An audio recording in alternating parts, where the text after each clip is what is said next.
In the year 2010, a good year where still John Alpha wasn't born yet, Caravaggio's remains were identified. The man whose story represents the beauty and cruelty of the world, what it can give you, but also what it can take from you. But this is not our starting point. Let's go back.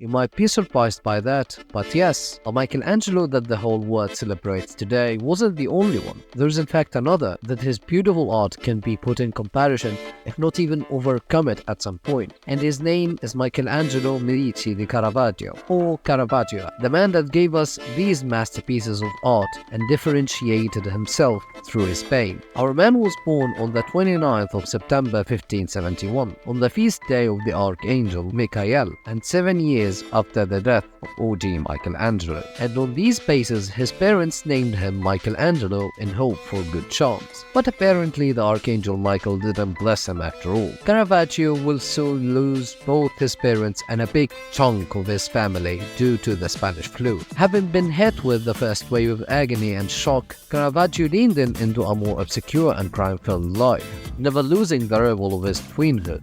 As most artists of his time were known to be a bunch of arrogant assholes, especially in Rome. After moving from the town Caravaggio to the city Milan, to apprentice under Simone Petrezzano, mastering the skills better than anyone there, evident by the catalogue he left us by the end of his life. But Caravaggio wasn't just shitty to himself or a pain in the ass, just metaphorically. The man was the embodiment of anger issues, almost beating my father to it. Caravaggio ends up in a fight with a policeman, which in it he injures him very badly, and being a wanted criminal isn't a life anyone, even him, can bear on day-to-day basis. So he flees his two hometowns, going to Rome.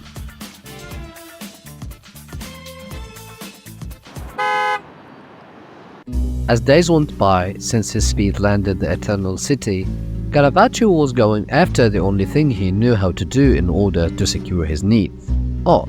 But apparently he didn't come by misluck the first few years. Caravaggio suffered lack of food, money and shelter for the better of 5 years, to an extent that he got very sick, documenting it with the painting he named Young Sick Bacchus, which is usually interpreted as a self-portrait of him as Bacchus. It's an interesting choice for a character, but in my opinion won't be very strange when you think of how Caravaggio viewed himself. First portraying himself as a god for his ego, of course, but god of what exactly is Bacchus? Bacchus is the god of wine and inspiration, which also align with the alleged god complex mentioned before. But what he is also a god of are disorder and debauchery, and a man who since birth saw death following him everywhere, taking his dearest family members, chasing him into a life of crime, maybe made himself resonate with the god's story and seeing himself in him. And you can feel in the painting the tiredness of Caravaggio, as he was ill, probably from malaria, indicating the yellowing of the portrait eyes and the pale lips.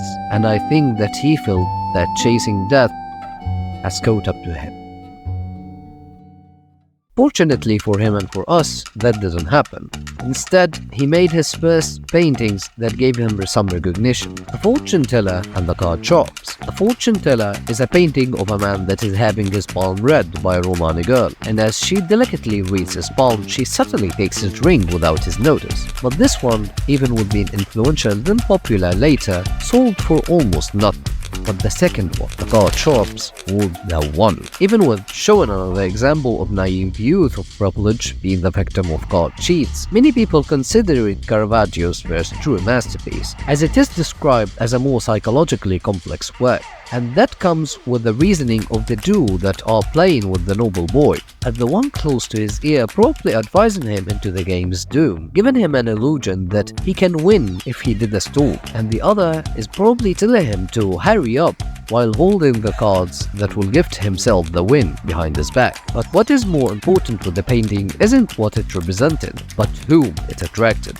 The man that would change the rest of Caravaggio's life in Rome, being his first patron, is Cardinal Francesco Maria del Monte, one of the leading connoisseurs in Rome, determined to make something out of Caravaggio and turn him into a great renowned artist. He gave him a studio and a place to stay, and oh boy, how Caravaggio did not disappoint. Caravaggio's detail-oriented self that he built from ground up through the years has pumped new blood into the Roman body of art, to an extinction that he established the repopularization of still life paintings as a genre on its own, and all that happening following the painting he made named Basket of Fruit. And when you give it a look, you can see the subtle detail that gave this subtle image its life. The sizable light red peach attached to a stem with tiny holes in the leaf, reminiscent of damage caused by the oriental fruit moth. Below it lies a single two-toned apple viewed from the stem angle, exhibiting two entry holes from the cuddling moth, one displaying secondary rot at its edge. A flushed yellow pear with marking resembling damage by the leaf roller sits beside it. Among the fruit are 4 figs,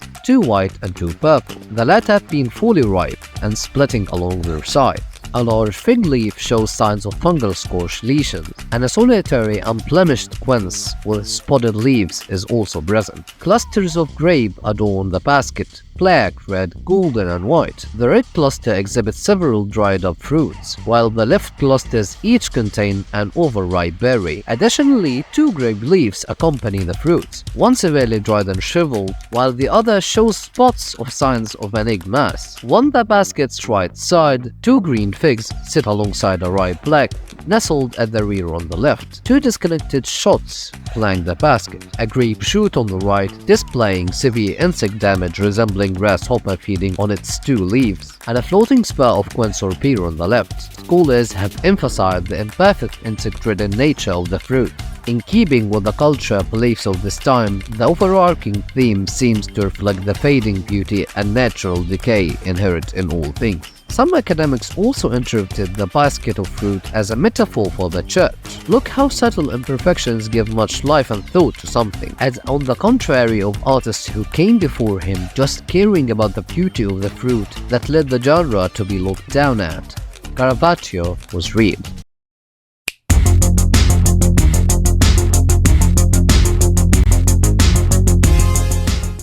Real was the word that would go on with Caravaggio for the rest of his life. And unlike other painters under the church, Caravaggio chose real people as subjects of his paintings. Peasants, sex workers, and the people of the streets. Caravaggio took the church from old mannerism into a new era of naturalism using his infamous technique, chiaroscuro, the technique that marks his style and shines him bright on the contrary of the dark in his art.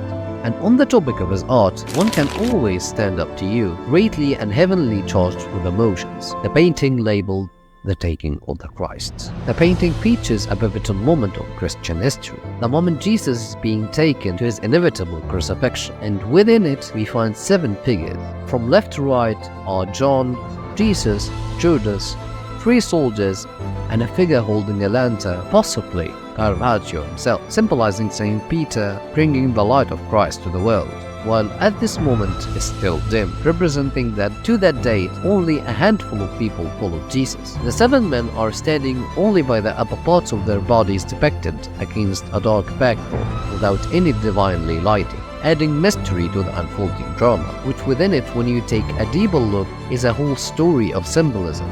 Going from left to right, you can start with John the Evangelist, the youngest of the disciples who followed Jesus, probably asking for help as everyone flee, the contrary of the traitor and the most beloved. Next is Jesus, the omniscient God that knew everything, and of course knew that Judas was gonna betray him. So the look on his face here is very obviously not one of shock or despair. Then what of it is? And I suggest it is one of resignation and acceptance. But it doesn't devoid of fear, pointed to by the position of Jesus' hands, which in body language imitates fear and worry. Judas, having just betrayed Jesus with the initial feeling of jealousy and pride that coated his heart, the sudden realization of the weight of his actions betraying Jesus at the scene depicted is one of after the kiss, not before it. He is even trying to hold on to him, not let the soldiers take him. Further to mention, it is an alien depiction of Jesus as he always depicted the devil.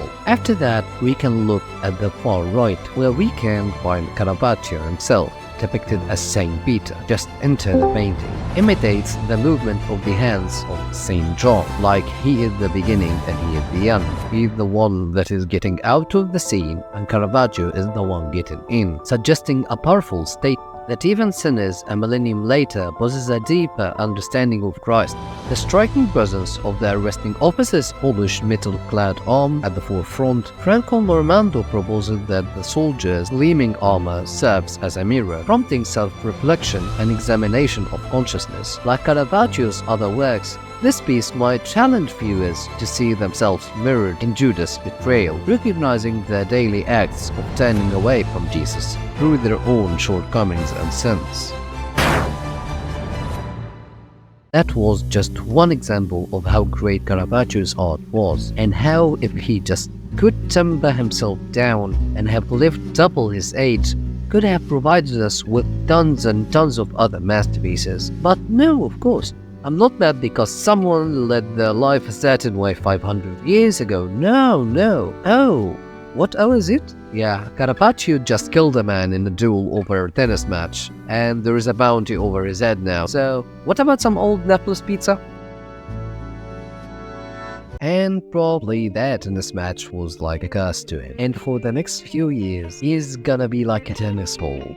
As in Naples, Caravaggio found safety within the dynasty of the Sforza families. Maybe his best years were gone, but sure his talent wasn't. At Naples, Caravaggio did what he always did best.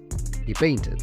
And there he gave us a ton of iconic works, such as the 7 Works of Mercy, which illustrate the 7 corporal acts of mercy, encompassing compassionate deeds, addressing the material needs of others. And in a remarkable fusion, Caravaggio brought together all 7 acts of mercy into a singular composition, serving at the church prominent altarpiece. And I want to take a moment here and talk about something that is very impressive of Caravaggio's: his space in painting, and him not using layers even, but drawing instantly on the canvas. Something that was and still very risky, but a true genius can pull it off. And his masterpiece weren't the only thing that he pulled off problems also. And the problems he made here ended up with him out of Naples. It was money problems, yeah. The mafia goes roads down, yes. And now, where to go? Thought to himself the freshly elected Caravaggio. And to himself he said, Malta, to join the army. But a problematic man like Caravaggio couldn't hold on to that. And after a very short time there, he was in Malta's prison. It wasn't his first occurrence in a prison, but yeah, that should have been the harshest, which he escaped prison break style and flee himself to Sicily, which in it somehow, after all this, he still found people to buy his art and found connections all around. Not just that, but the man couldn't settle. He started to roam around teenage boy. Yes, ladies and gentlemen, add to your list of heinous acts. The man was allegedly a pedophile, and that wasn't the first instance either. It was told that allegedly, as he was in some kind of a relationship with a kid that he used as a subject for some of his paintings, and that rumor even spiraled other paintings by other painters that weren't on good terms with him. But ducking out of the rabbit hole and back to Sicily, no, we can stay too long. The teenage boy teacher just faced Caravaggio and asked about his constant presence around them, which led to, you named it, Caravaggio wounded the man on his head. And this journey was actually as fast as mentioned here if you scale it down. The man fled from Rome in 1606 to Naples, then Malta, then Sicily, and back to Naples at 1609. Very fast traveling here. He could have opened a YouTube channel traveling vlogs, but he even couldn't show all city scenes with that pace. God damn it! And finally, when back at Naples, his actions' weight came back at him trembling. He was attacked by Homer thought as his enemies, whom he made in Malta. This traumatic event gave us another masterpiece of his, which he is in depicting himself as the beheaded Goliath held by David, especially after the nasty scar the ambush left on his face. It is also believed that he intended this painting as a gift for his patron, Cardinal Scipione Borghese, hoping it might sway the powerful figure into advocating of his pardon. Encouraged by promising news from Rome, Caravaggio embarked on a journey north in the summer of 1610, carrying with him not known to him yet, but his last 3 paintings, meant for the cardinal, in hope of securing a pardon that seemed within reach, courtesy of his influential Roman connection. But he never arrived. With his unrecovered injuries and tired body due to a fever on July 28 of the year 1610, Caravaggio dies without reaching Rome. What actually killed Caravaggio remained shrouded in mystery for centuries, but we know where Caravaggio's final resting place was, originally in San Sebastiano Cemetery in Porto Rico, which ceased operation in 1956. His remains were later transferred to the St. Erasmus Cemetery, and in 2010, archaeologists conducted an extensive year-long investigations into remains discovered within 3 crypts. Remarkably, they identified Caravaggio's remains, and the initial tests suggested the possibility of Caravaggio's death being linked to lead poisoning, which paints commonly contain prominent levels of lead salts at this time. This can easily, beside his early experiences, can explain his volatile behavior as a symptom of lead poisoning. So, safe to say, like he always intended and did in his pieces, his art killed him. Hey, thanks for watching. And FYI, this episode was planned to come after 2 other episodes that is talking about 2 Spanish artists that I really adore, but a friend of mine insisted that he wanted this episode first, so here we go. You can't escape the Italians anyway. Hope you're happy, Matthew. Happy time, and consult your lawyers.